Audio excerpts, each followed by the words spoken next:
Riya diýdigi näme diýdi bolýar?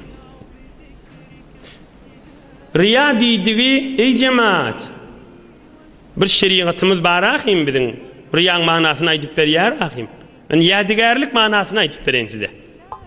Riya diýdigi bir adamyň maksady fakat dünýe bolmaly. Emma dini vesile etdiye. Hamana namaz okuyacak, fakat işe girmeden çürüyüm. Fakat şu maksady. Aslen Huday razı olsun nite hiç yadında yok. Riya şey. Şuna adına riya diyer. Bir adamma Kur'an okuyacak, fakat şuna pul verilsin, Huday kıyamet bilen işi yok. Riya oluyor. Maksadi ina kıskaca şey. Maksadı fakat dünya yönü dinin işini diye. Buna riya diyeler. Emma riya değil neme. Maksadı Huday. Yönü adamlı evsede begeniye hiç işgali yoktur şimdi. Tekrar edeyim. Maksadı Huday.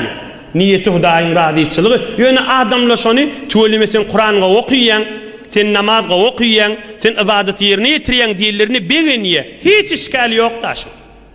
Her kim işgali var diyse galat aydiye, yalan aydiye, puç aydiye. Müslümanlar ağırlıya şol adam. Müslümanlar amallan oyacak bolye. Müslümanlar Kur'an'dan oyacak bolye. Kim olacak bir adam namaz okuysa, Kur'an okuysa, Müslümanlar da şunu evse, nezli begenecek gelsin. O begener de Müslüman adam bir adam evse şunu. Hud peygamberimizden soraptırlı, odulla kan ayttık şu urunu. Ya Resulullah, oğrinça soğabi işetiyen niptir. Yönü şun bir urunu begenyen niptir. O qovdam diptir. Qov işet dukan bir görse begenersin de soğabın kan mı olur da diptir. Bir pir geçiptir, bir evliya geçiptir, beter kudretli alınmıştır. Ona aytiyeli Hazreti İmam Rabbani, Müceddid el-Fesani, Şeyh Ahmed Sirhandi Kuddise Sirruh. Olay diye, hayf diye, mektubat şerifinde. Kan Müslümanlar riya mıqadip amallan gağlılar diye. Tükenini Kur'an okuyacak bolya, riya olarım qadiye Kur'an'ı koyuyor. Mescide katlanacak bolya, riya olarım qadiye koyuyor. Her näme riya mı korka? Hut şeytana top bolupdu da nändi bir riya olmalı. Bellice de adahim namaz okuyordu näme diyen halisen lillahi taala tamam mı oldu? Namazdan sen Hudaya kabul ettiğim mi? İhlastır da şu. Emma riya okuyan adam aslan Hudaya kabul ettiğim yadında yok. Ete Huday bilen işi yok. Hiç görünüp duran Müslümanlı şeyle mi? Bir Huday bilen işi yok mu? O cile der ahim. Elhamdülillah dehret kılıyor, namaz okuyor. Hudaya kabul ettiği vaytiye. Nämesine riya diymelsin. Nämesine göz çiğneymelsin. Kim aydı yaşına göz çiğneymelsin? Müslümanlar amallan oyacak bolýaly. Emma bir adam maksadı Huday, yönü bir evse begeniye, hiç riyadadır, soğattır. Emma bir zatlarda baha, azan yani, mescitler yani, cemaatler.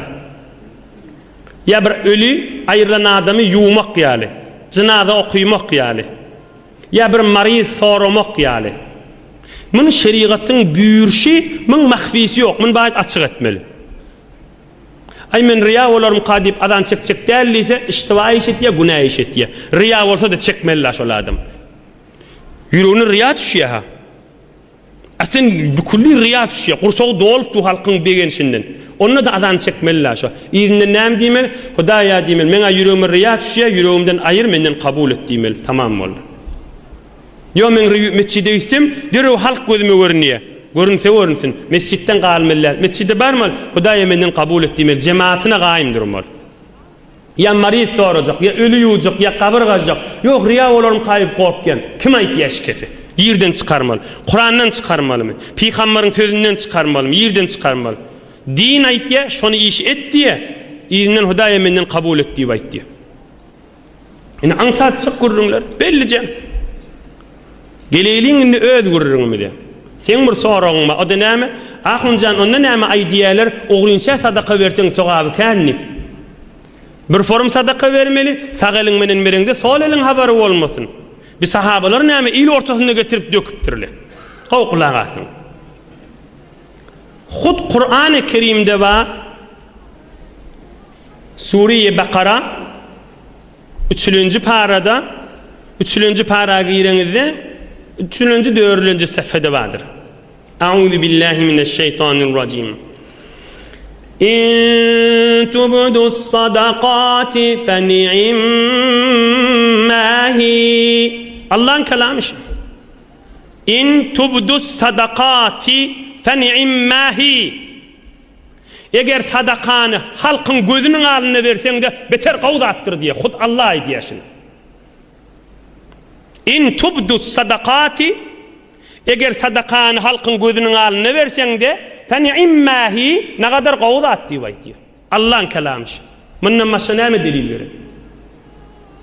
Onun näme oğrunça sadaka versen qowy. Hudaý Taala näme diye.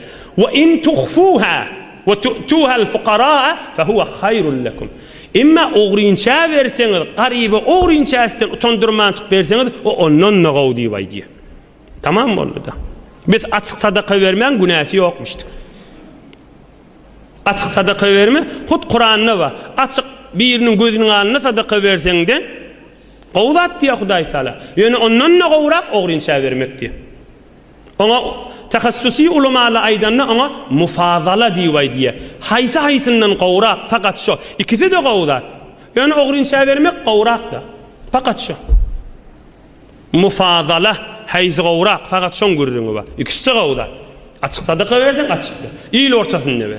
Oğrun versen oğrun ver. Oğrunça vermek yani qawrak. Yani açık sadaka versen bir zat baha. Açık sadaka versen, iyilin gözünün alnına sadaka versen, taraf tahqir olacak bolsa, taraf horlanacak bolsa, tarafı küçülecek bolsa onu iyil ortasında vermeliler. La tubtilu sadaqatikum bil menni vel adha. Wal afdal fi sadaqati at-tatawwu an takuna sirran. Hada 'inda akthar fuqaha'i al-madahib. وأما إن كان ممن يقتدى به كان الإبداء أولى وأما صدقة الفرض فلا خلاف أن إظهارها أفضل كصلاة الفرض وسائر الفرائض كذا في الموسوعة الفقهية. خلاصة صدقة vardı bir gurrun tamam edin qısqaca oham idin alqideyli gurrun. Zekat, baş fitre, üşür, Hudaýyň wajib farz eden zadyny açyk bermek qawdyr. On oğrun etmeliler. 5 wagt namazı oğrun okulyam, açyk okulyam. Aydın açyk okulyam, oğrun okulyam. Açyk okulyam. Farz namazla açyk okulyandyr. Farz hac açyk gidilyam, oğrun gidilyam, açyk gidilýär. Farz araday açyk tutulýar. Farz ýanyň mydam ortada ulukan son bolup durmalydyr. Owadan bolup durmalydyr. Farz namaz, farz hac, farz arada, farz kelime-i şehadet ve farz zekat. O il ortasında vardın. Men zekatym şu diýäm. Farz açyk bolany gowy. Nefil oğrun bolany gowy. Namaz nefil oğrunça wagt. Sadaka nefil oğrunça wagt. Emma şmal il ortasında 2 rekat nefil okuýsan günahkar diýip bolarmy şoňa? Ýok, günahkar diýip bolmar. Sadaka da şeýle da il ortasında sadaka berýär, işgali ýok da, o da gowdatda. Ine açyk qysgaça ilmdir. Kitapdan gözläp düşünjek bolsaň ulamalarymyň tiki diýe şahat bir tor adam düşünmesi gyn bolsun. Qysgaça muhtasar mufid edip hyzmatyna ýetirilenler, gadryny bilsen utar.